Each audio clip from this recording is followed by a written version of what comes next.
Assalamualaikum Ustaz Ali.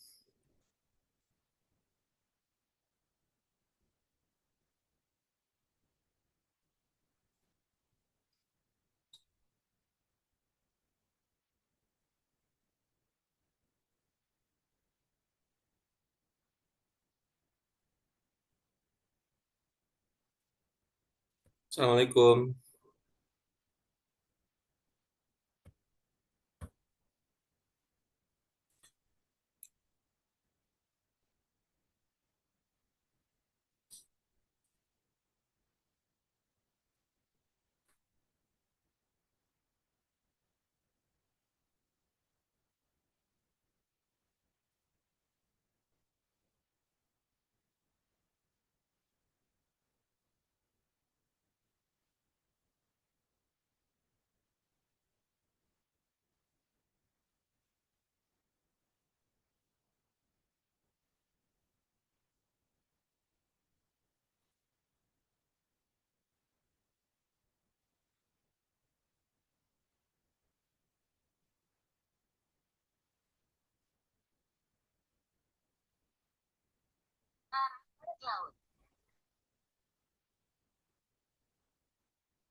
Assalamualaikum.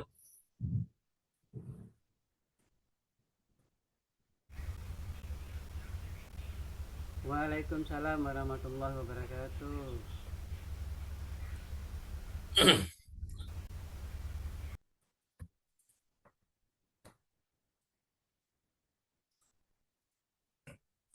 Baik. Assalamualaikum warahmatullahi wabarakatuh.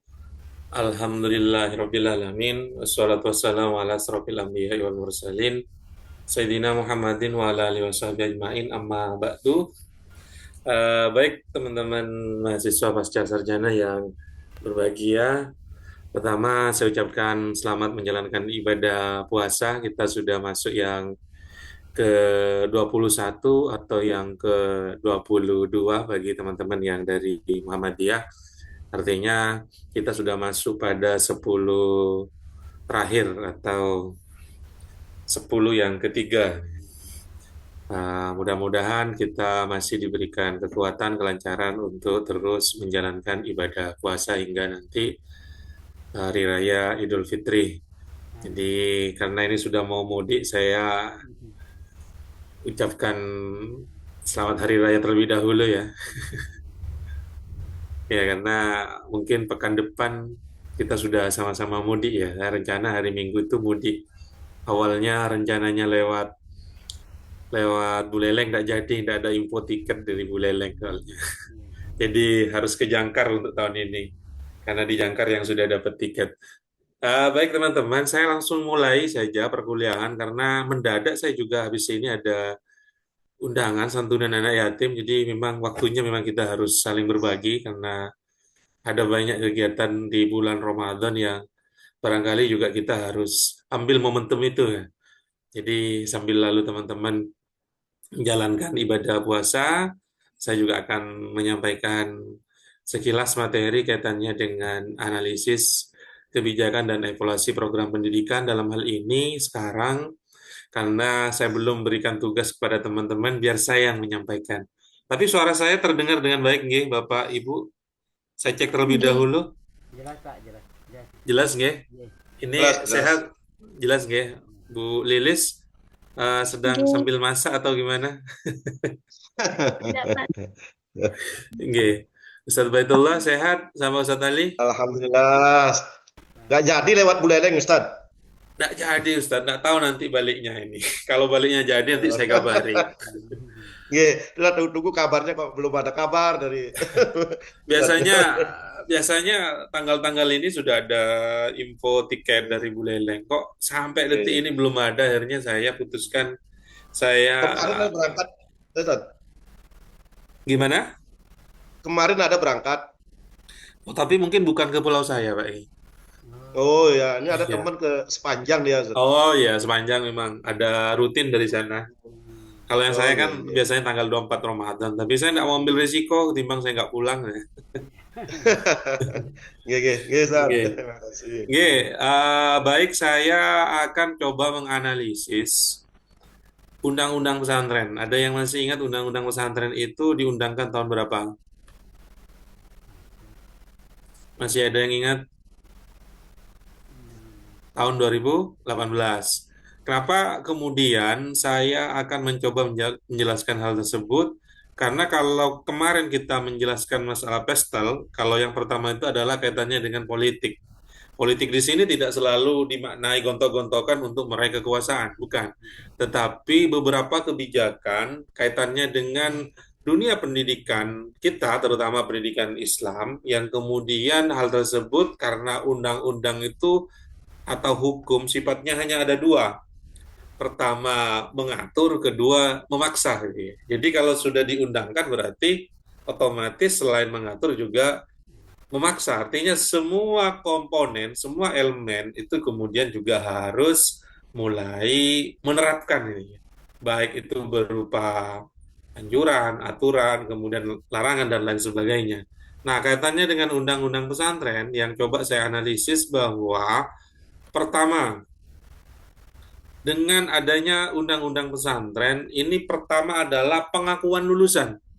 Jadi lulusan pendidikan formal pesantren memiliki hak yang sama dengan lulusan pendidikan formal lainnya, termasuk untuk melanjutkan pendidikan ke jenjang yang lebih tinggi dan mendapatkan kesempatan kerja. Jadi ini penting saya sampaikan. Kalaupun pesantren adalah indigenous atau asli pendidikan Indonesia, tetapi keberadaan pesantren atau eksistensi pesantren dalam hal ini dalam undang-undang yang terkait dengan berbagai kebijakan, ini malah setelah kemerdekaan itu jauh dari kemerdekaan. Artinya sudah setelah merdeka sekian tahun itu baru keberadaan pesantren itu mulai diperhatikan dengan secara secara baik, terutama setelah ada undang-undang pesantren kemarin itu.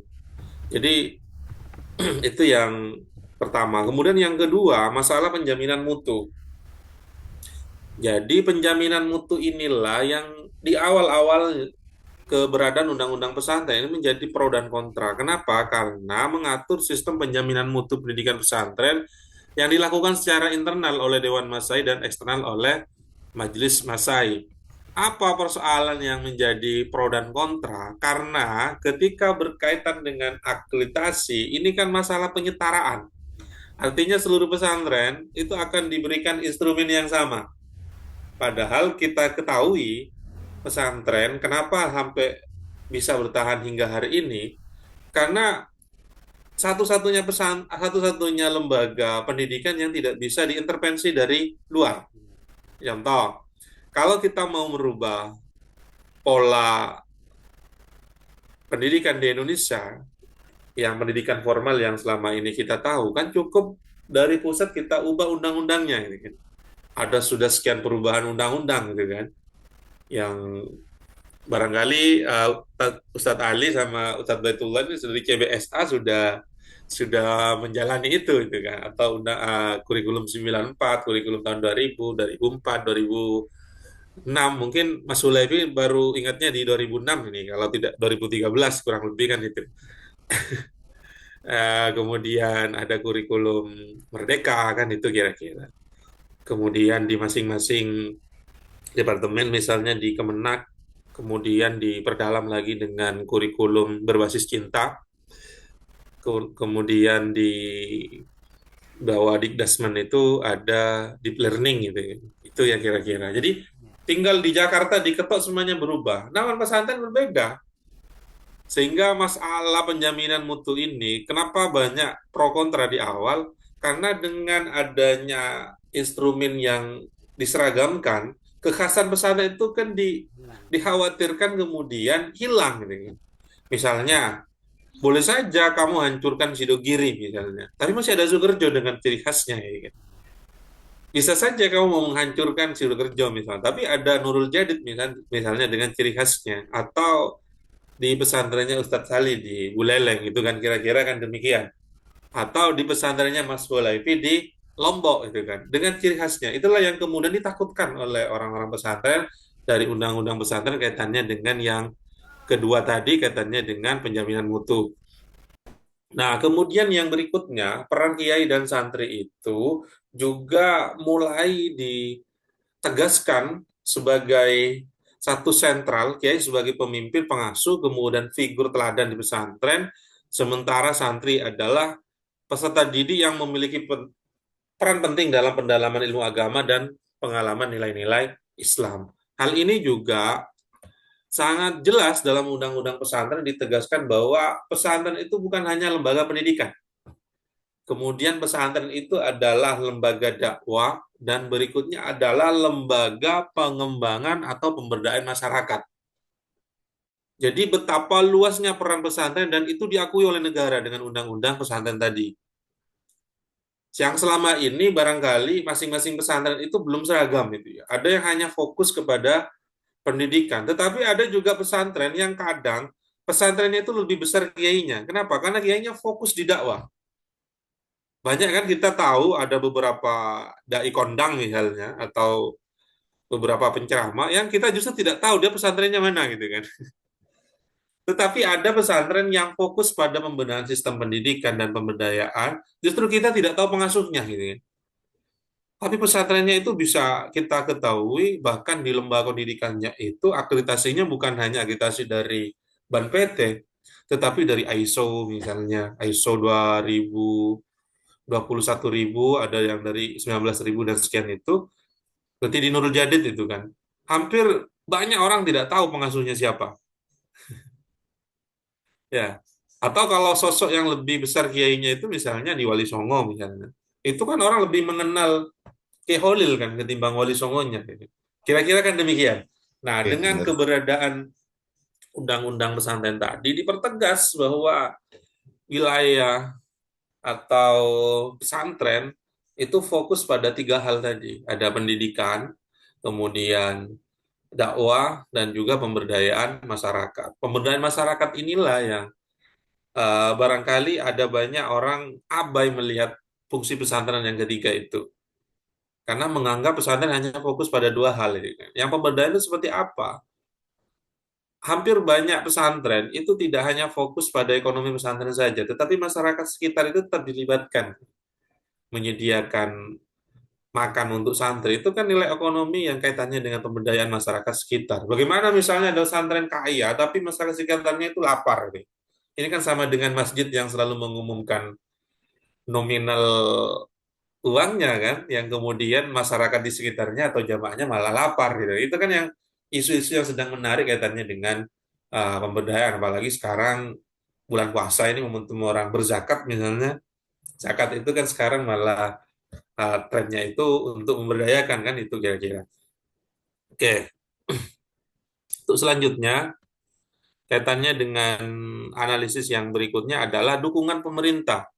Jadi dengan adanya undang-undang pesantren ini mempertegas dukungan pemerintah pusat dan daerah yang kemudian memberikan dukungan berupa fasilitas kepada pesantren baik bentuk pendanaan, sarana prasarana maupun program kerjasama. Program kerjasama hari ini kita tahu juga ada dapur-dapur yang kemudian menyasar pesantren.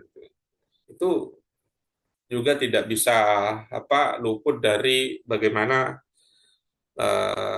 pemerintah dalam hal ini melalui undang-undang tersebut mengakomodir itu kan atau eksistensi pesantren itu diakui gitu kan itu kira-kira kemudian yang berikutnya jadi karena saya tadi langsung ke analisis yang kaitannya dengan beberapa hal kaitannya dengan pesantren tadi saya perlu mulai lagi bahwa Undang-Undang Nomor 18 Tahun 2019 tentang hadir sebagai bentuk pengakuan negara terhadap peran penting pesantren dalam pendidikan, dakwah, dan pemberdayaan masyarakat. Kemudian, apa sih pentingnya Undang-Undang Nomor 18 Tahun 2019 tersebut? Yang pertama adalah memiliki tujuan memberikan landasan hukum yang kuat bagi penyelenggaraan pesantren.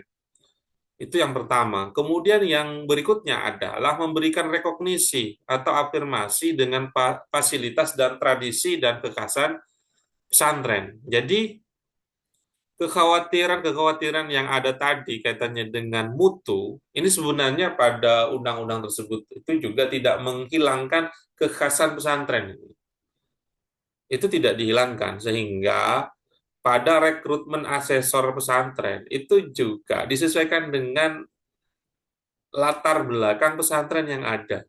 Misalnya pesantren Mahat Ali misalnya yang pesantren tahasus itu baik untuk fikih usul fik atau kemudian tafsir itu tidak mungkin orang yang tidak paham itu kemudian jadi asesor ya kan. Karena saya lihat betul rekrutmennya itu memang mengakomodir lulusan Mahat Ali misalnya dan tidak sekedar Mahat Ali jadi misalnya yang di usul fik itu kan kayak di Lorboyo sama di Sukerjo itu kan memang lulusan di sana yang kemudian yang menjadi asesor. Tapi yang jadi pertanyaan begini, Ustaz. Kalau memang lulusan yang jadi asesor, netralitasnya bagaimana? Kan itu pertanyaannya. Kenapa? Karena asesor itu kalau Ustaz Sali jalan di setiap hari itu kan pasti orang yang netral itu kan. Eksternal betul itu kan. Tetapi di Undang-Undang Pesantren itu itulah yang menjadi ciri khas barangkali ya yang kemudian bagaimana misalnya muridnya Ustaz Sali jadi asesor mau men-asesmen Ustaz Sali gitu kan. Sementara santri itu dengan karakter ketaatannya terhadap guru itu luar biasa itu kan. Seperti apa kira-kira tanggapan dari teman-teman? Monggo, Ustadz Sali atau Ustadz Baitullah ngasih tanggapan apa yang saya sampaikan ini. Ini kan jadi case akhirnya. Monggo Ustadz. Oke, siapa dulu nih? Boleh lah. Kalau menurut saya, Ustadz, apa namanya? Kan memang alumni pesantren, gimana ketaatan kepada guru, cangkolang, ya, kalau kalau apa namanya? Kalau terlalu ini, ya kita profesional aja, Ustadz. Cuma tetap sebelumnya kan, ya mohon cangkolang Kiai kan begitu. Serba salah, Ustadz. Kita menghadap ke timur, adat ketimuran kan selalu taat Sami'na wa ata'na kepada kiai kan begitu. Ya tetap profesional aja Ustaz. Cuma kan sebelumnya ya dikatakan cangkolan kiai kan gitu aja. Bukan bukan maksudnya bagaimana tugas kiai. Insya Allah ngerti juga. Mungkin begitu Ustaz. Nggih. Nggih, terima kasih Ustaz Ali atas feedbacknya. Monggo Ustaz Baik. Setelah itu Ustadz Ali sama Mas Sulaifi dan Mbak Lilis ini untuk memberikan tanggapan. Biar saya ada istirahat dulu sebentar. Oke. Ya, terima Oke. kasih Pak Dokter. Tadi apa yang sudah disampaikan terkait dengan Undang-Undang Pesantren Nomor 18 Tahun 2019 tadi. Jadi yang intinya tadi juga disampaikan oleh Pak Dokter untuk apa namanya memberikan salah satunya rekognisi apa namanya pesantren. Kemudian tadi terkait dengan asesor karena bagaimanapun juga kalau memang sudah diakui oleh artinya pemerintah, otomatis pesantren itu ikut juga dengan program-program yang sudah dijadikan program oleh pemerintah. Sehingga tadi Pak Dokter bilang bagaimana kaitannya dengan akreditasi atau asesor-asesor nanti yang menilai pesantren itu.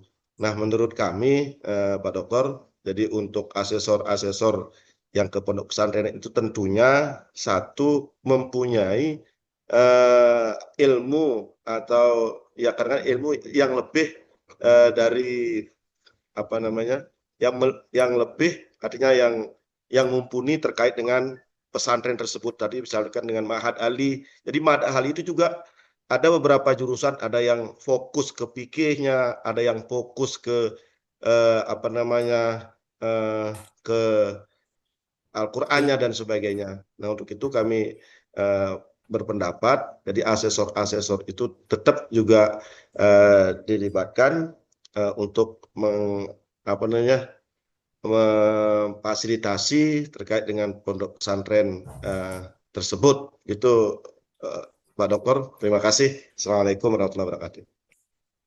Baik, terima kasih Ustadz Baik. Lanjut Ustadz Ali. Monggo. Terima kasih Pak. Assalamualaikum warahmatullahi wabarakatuh. Waalaikumsalam warahmatullahi wabarakatuh. Menanggapi dari apa yang disampaikan oleh Pak Dokter terkait dengan analisis undang-undang Cil Pak Ali. pesantren, kecil ya. Mudah-mudahan.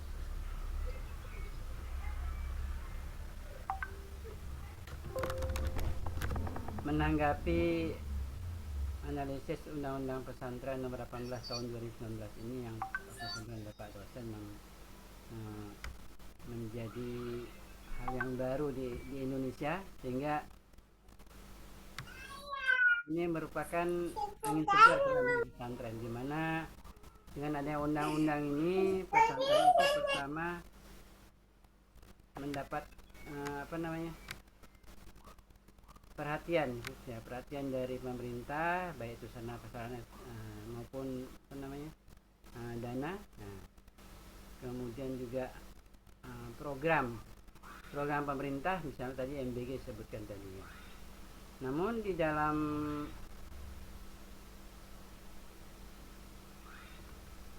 selain itu juga ada integrasi dengan sistem pendidikan nasional. Mungkin pesantren juga tidak hanya pesantren salaf atau tradisional, juga ke formal ya, pendidikan formal juga ada itu, sehingga ini akan memajukan pola pikir santri ya. Selain ya agamanya kuat, juga pengetahuannya juga lebih kuat lagi gitu. Nah, kemudian penguatan peran sosial pesantren. Jadi ya, apa yang disampaikan tadi Pak dosen, bahwasanya dengan adanya pesantren itu kesejahteraan masyarakat sekitarnya itu akan tentunya meningkat seperti itu ya. Nah, berikutnya memang ada beberapa kelemahan ya. Di mana pesantren itu jika mendapat anggaran istilahnya bos mungkin atau bantuan terhadap tenaga pendidiknya atau kiainya atau guru-gurunya terutama, ini tentunya dari pemerintah meminta feedback, yaitu berupa akreditasi, jadi apa namanya, standarisasi untuk guru-gurunya tersebut, apakah itu melalui akreditasi dan sebagainya. Nah, kalau saya di Badung kebetulan ini ada satu pesantren, yaitu pesantren Al Jabar yang ada di Gua Gong Jimbaran, itu memang belum terakreditasi. Nah, ini juga kelemahannya adalah bagaimana arah pesantren itu juga tergantung kiainya. Nah, kebetulan yang di Badung ini pendirinya itu memang bukan dari basis pesantren maupun dari pendidikan, sehingga arahnya masih ngalor ngidul itu. Siapa yang ketemu dengan beliau, ya itu yang masuk itu, sehingga tidak punya ciri khas yang khusus, itu belum seperti itu. Nah, itu yang kelemahan pertama. Yang kedua itu ketergantungan ya terhadap pemerintah. Nah, jadi pesantren juga dengan adanya bantuan pemerintah yang tidak mempunyai prinsip atau prinsipnya lemah, tentunya ini akan menjadi ketergantungan terhadap pemerintah. Tidak ada anggaran pemerintah, maka pesantren akan loyo atau lemah seperti itu. Kemudian terkait dengan administrasi. Nah, pesantren juga kan kita tahu bahwasannya pemerintah sendiri dalam pendidikan itu semuanya berbasis aplikasi atau berbasis data. Nah, ini kami juga mengalami hambatan itu. Di pesantren belum ada operator yang mumpuni, bahkan operatornya gonta-ganti, sehingga ini juga data dari update dari data pesantren itu selalu berubah-ubah ya. Nah, kemudian dampak daripada undang-undang ini, tentu yang pertama tentunya pesantren memiliki status hukum yang lebih kuat ya. Nah, sehingga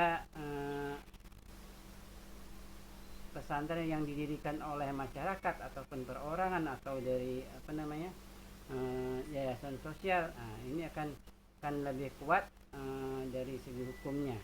Kemudian santri akan lebih mudah melanjutkan pendidikan formal.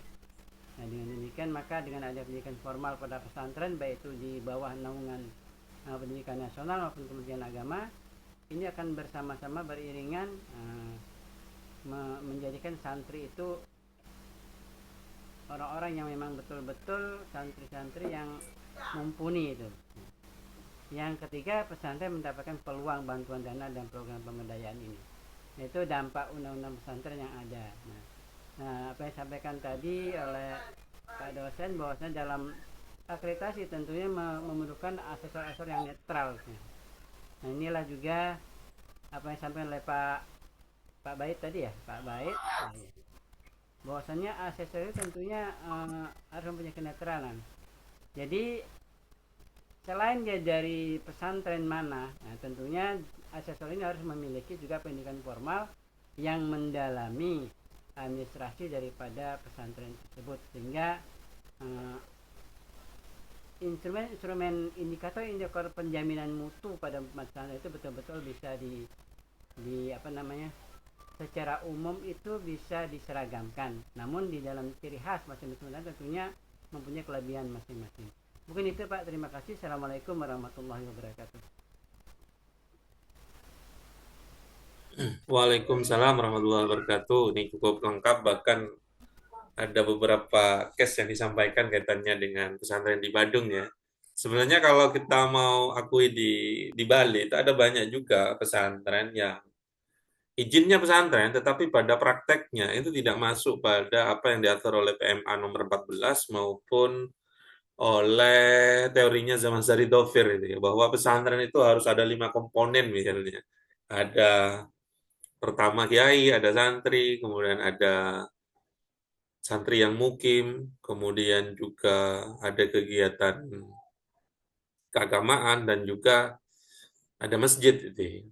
Tetapi lagi-lagi di Bali kaitannya dengan masjid ini kan juga debatable ya.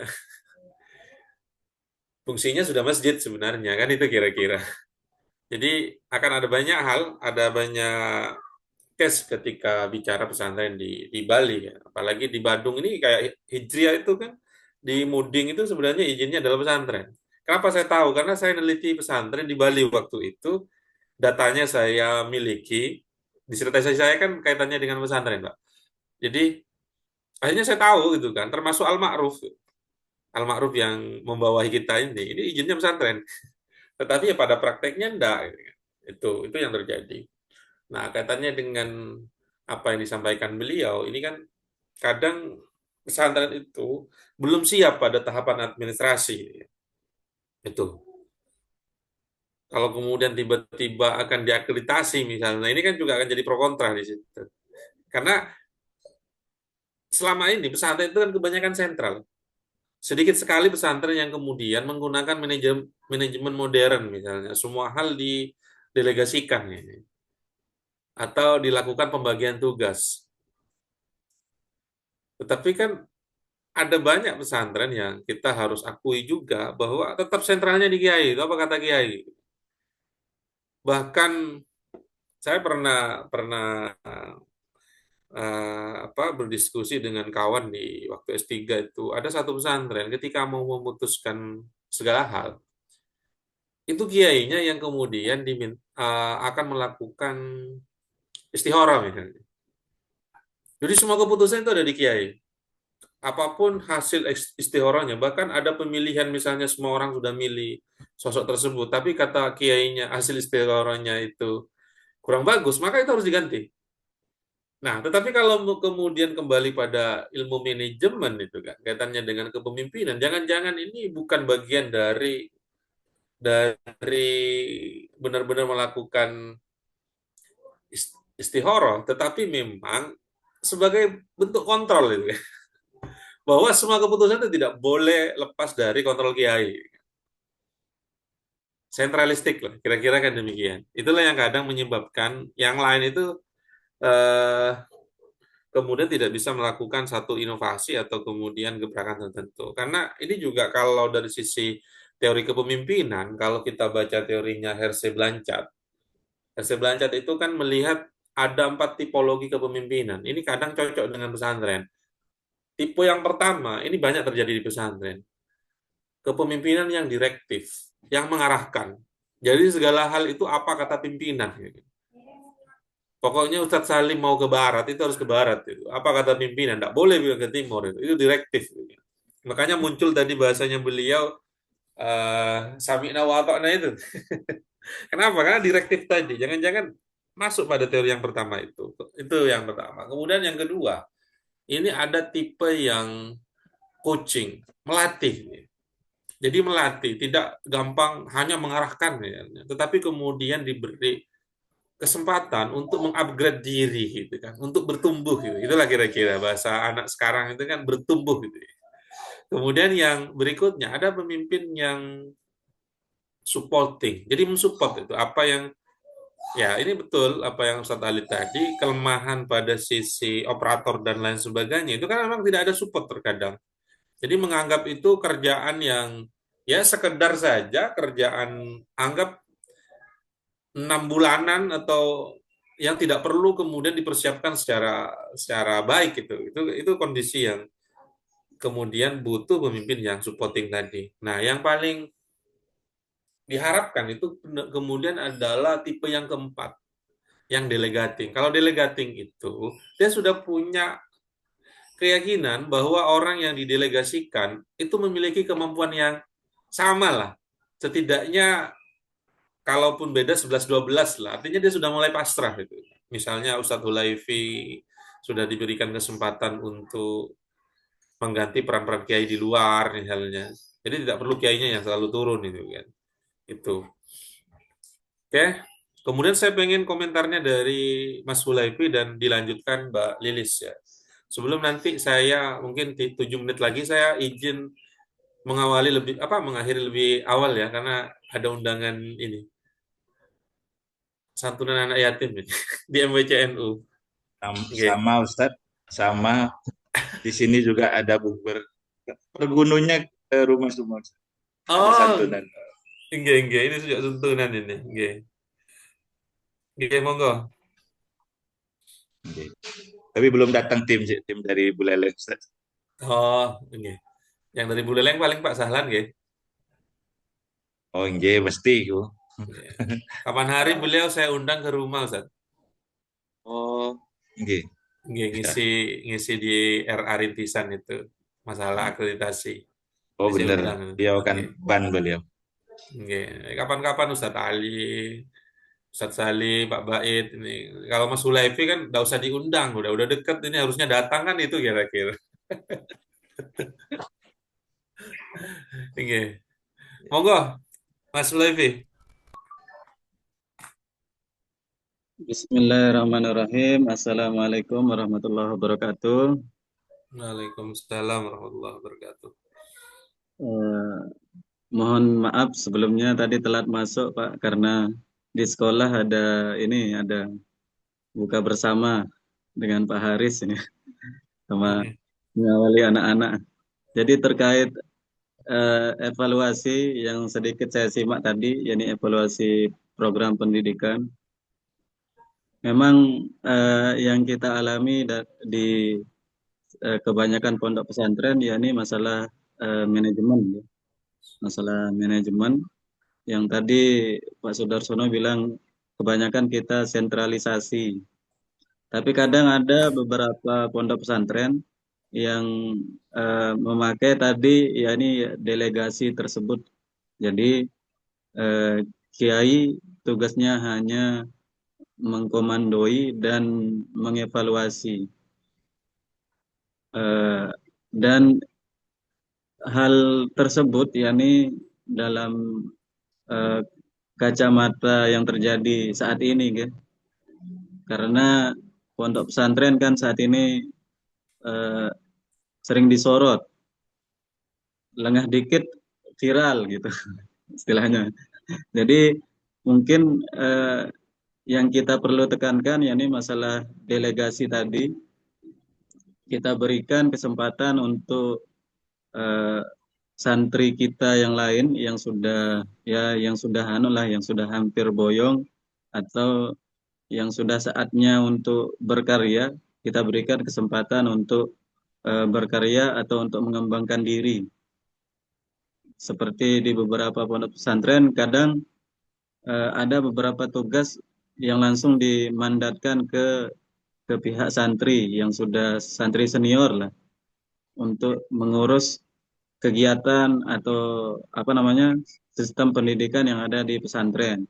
Nanti santri yang sudah senior tadi yang diberikan mandat oleh kiai itu tugasnya melaporkan dan meminta evaluasi pada Pak Kiainya. Apakah yang kurang, apa yang berlebihan seperti itu. Karena eh, tidak menutup kemungkinan kalau kita masih pakai sistem monarki, maka ya akan viral lagi seperti itu. Dengan sedikit video, potongan video yang awalnya mungkin nggak terlalu bahaya, akhirnya karena potongan-potongan video jadi menyebar kemana-mana narasi yang didapat oleh orang-orang seperti itu. Jadi itu yang pertama. Yang kedua mengenai program yang di pesantren, saya rasa kebanyakan pesantren belum ada yang apa namanya diajak kerjasama oleh pemerintah, yakni semisal ada pesantren yang faknya memang di bahasa seperti Darul Lugah wa Dakwah ya, di Pasuruan itu faknya di bahasa, mungkin diajak kerjasama atau magang ke apa namanya eh, ke kedutaan besar gitu biar bisa eh, apa namanya mengamalkan ilmunya biar jadi dubes lah seperti itu, karena kan ahli bahasa bisa dikirim ke negara-negara yang memang berbahasa Arab atau berbahasa Inggris gitu. Jadi semisal pesantren itu faksnya di fikih, ya kasih kesempatan untuk magang di Kementerian Agama atau di Kementerian Haji. Itu khusus mungkin untuk santri-santri yang sudah akan lulus, agar apa? Agar samalah keadilannya antara pendidikan umum dengan pendidikan pesantren. Mungkin itu yang belum ada. Kerjasama antara pemerintah eh, dengan apa pihak pesantren di seluruh Indonesia. Jadi tidak melulu pihak pesantren yang diakreditasi, tidak melulu pihak pesantren yang dituntut untuk mengumpulkan berkas-berkas kelayakan seperti itu. Jadi kalau semisal pihak pemerintah mengadakan program seperti itu, maka saya yakin pihak pesantren akan berlomba-lomba untuk memajukan programnya agar diajak untuk magang ke Kementerian Agama lah atau ke kedutaan besar luar negeri lah atau di instansi-instansi yang di dalam negeri. Nah, itu kan sebagai salah satu mengembangkan talenta santri-santri juga. Dan saya yakin para santri kan seperti yang Bapak-Bapak ketahui, tidak mungkin talentanya hanya di kitab saja. Pasti banyak yang bertalenta di bidang lain. Seperti itu untuk programnya. Ya mungkin dua itu yang bisa saya komentari. Kurang dan lebihnya mohon maaf. Wassalamualaikum warahmatullahi wabarakatuh. Waalaikumsalam warahmatullahi wabarakatuh. Terima kasih Mas Hulaifi. Ini saya sebenarnya menghidupkan kamera Mas, tapi kok saya malah nggak muncul ini Mas. Enggak tahu Pak. Iya, malah gelap ini. Saya udah hidupkan ini kamera. Jadi jangan dikira saya mati kameranya, enggak ini. Kok Ya malah? sinyal. Oke, bisa saja sinyal ini. Monggo Bu Lilis. Monggo Bu Lilis. Bismillahirrahmanirrahim. Assalamualaikum warahmatullahi wabarakatuh. Waalaikumsalam warahmatullahi wabarakatuh. Maaf Pak, saya off kamera. Saya lagi kurang sehat soalnya. Oh, Ya, oke, aman, oke. aman. Ya. Baiklah, saya ingin menambahkan dari apa materi yang disampaikan oleh Bapak dosen, yaitu dengan materi Undang-Undang Pesantren pada tahun 2018. Pada undang-undang ini menyelenggarakan fungsi pendidikan, adanya fungsi dakwah juga, kemudian fungsi pemberdayaan masyarakat di pesantren. Pesantren pun juga mempunyai tujuan penyelenggara, yaitu membentuk individu yang unggul dan memahami nilai ajaran agamanya, kemudian membentuk pemahaman agama dan keberagaman yang moderat. Selain itu, meningkatkan kualitas hidup masyarakat. Kemudian pesantren juga mempunyai fungsinya, yaitu sebagai pendidik dan pendakwah, kemudian pemberdayaan masyarakat, dan yang dimaksud pendidik itu yaitu menyelenggarakan pendidikan formal dan non-formal. Pendidikan maksudnya. Kemudian dakwah yaitu mewujudkan Islam yang rahmatan lil alamin. Selanjutnya yaitu pemberdayaan masyarakat, meningkatkan kesejahteraan pesantren dan masyarakat. Kemudian pesantren juga mempunyai asas penyelenggaraan, yaitu terisi dengan ketuhanan yang Maha Esa, kebangsaan, kemandirian, keberdayaan, kemaslahatan, multikultural, profesionalitas, akuntabilitas, keberlanjutan, kapasitas hukum.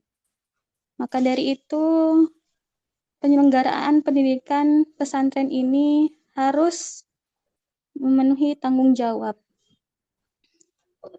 Kemudian pesantren juga fokus pada nilai spiritual, sistem pendidikan holistik, dan kemandirian dan kesederhanaan. Pesantren juga menghadapi beberapa tantangan, yaitu keterbatasan sumber daya, yang dimana banyak pesantren kekurangan dana, fasilitas, dan tenaga pengajar yang memang berkualitas tapi honor atau gajinya kurang memadai.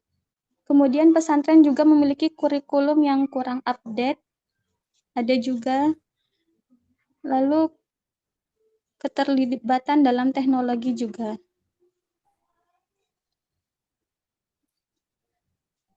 Pesantren juga sering menggunakan metode-metodenya seperti mengkaji kitab kuning, sorogan, bandongan, halakoh, dan lain sebagainya. Mungkin itu saja yang dapat saya sampaikan. Kurang lebihnya mohon maaf. Wassalamualaikum warahmatullahi wabarakatuh. Waalaikumsalam warahmatullahi wabarakatuh. Oke, terima kasih teman-teman semuanya, Mbak Lilis, Nur Khotimah. Kalau Mbak Bu Ruhaya sudah izin terlebih dahulu ini, kalau sedang ikut kegiatan, jadi nggak apa-apa, nanti komentarnya pekan depan aja. Sabtu kita masuk lagi kan ya, Mas? Pertemuan ketiga. Mas Hulaifi, Sabtu masuk ya? Nggih, masih Pak. Masih ya? Oke, untuk pekan depan, hari Sabtu saya minta Mas Hulaifi presentasi akreditasi lembaga pendidikan Islam ya.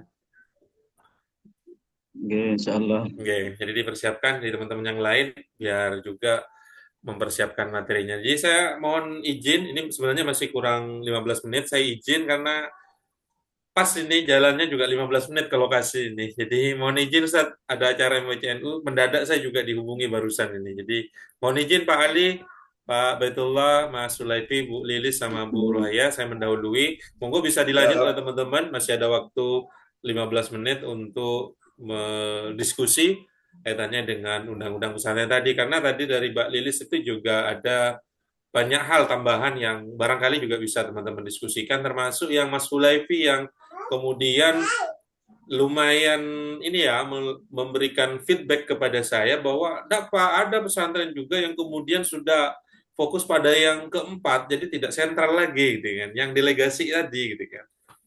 Jadi beliau sudah menyampaikan bahwa tidak semua pesantren itu sentral ya. Artinya pesantren sudah mulai menganut tipologi yang keempat kalau menggunakan teorinya Herse Blanchard gitu ya.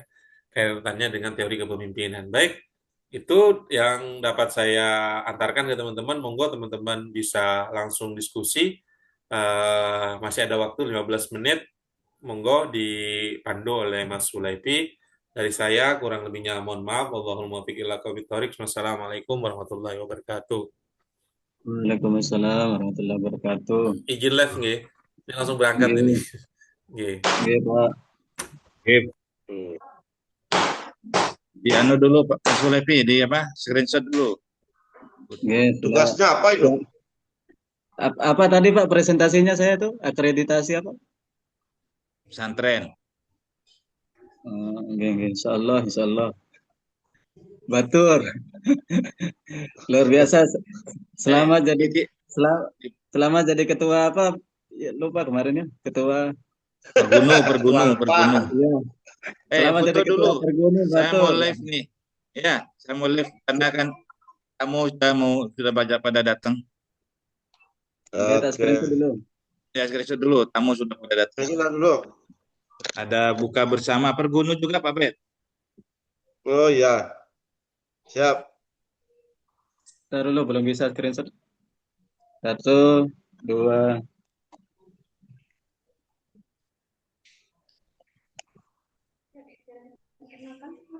Sudah?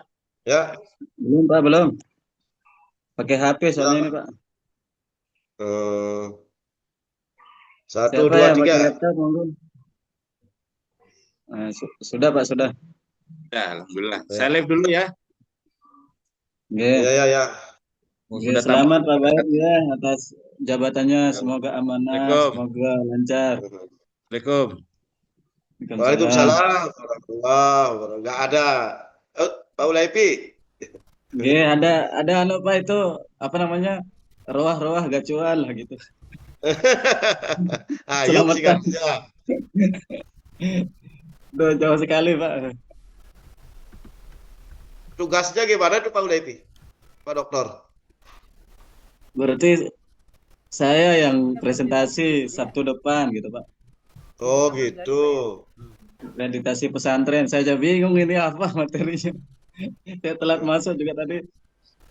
Iya. Oh berarti nanti teman-teman yang lain nanti setelah liburan baru ya? Oke. Monggo kalau gitu Bapak Ibu saya izin soalnya ini ikut acara juga ini.